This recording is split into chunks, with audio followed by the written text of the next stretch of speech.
Vaman C முங்கே ஒரு பெரிய வக்கீல். பாபாவின் பக்தரான இவர் நாசிக் மாவட்டத்தில் பஸ்வந்த் என்ற ஊருக்கு பக்கத்தில் பிம்பல்கான் என்ற ஊரில் வசித்து வந்தார். அவரது ஊரில் பிளேக் பரவ ஆரம்பித்தது.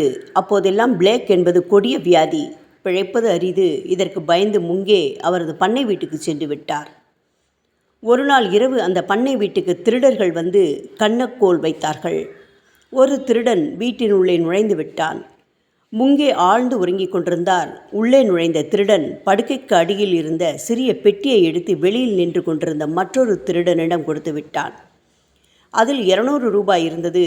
அது மட்டுமல்லாமல் 4000 ரூபாய் மதிப்புள்ள பிராமிசரி நோட்டும் இருந்தது. அடுத்து கட்டிலுக்கு முன்னால் இருந்த ஒரு பெரிய இரும்பு பெட்டியை தூக்க திருடன் முயன்றான். அதில்தான் 10,000 ரூபாய் மதிப்புள்ள குடும்ப நகைகள் இருந்தன. முங்கேயின் கனவில் தோன்றி பாபா அவரை எழுப்பி திருட்டை பற்றி சொன்னார். உடனே முங்கே எழுந்து சத்தம் போட்டார். இதை கேட்டு அவரது மைத்துனியும் சத்தம் போட்டாள். இதை கேட்ட கூலி வேலையாட்களும் காவல்காரர்களும் எழுந்து திருடர்களை துரத்தினார்கள். ஆனால் திருடர்கள் தப்பித்து விட்டார்கள்.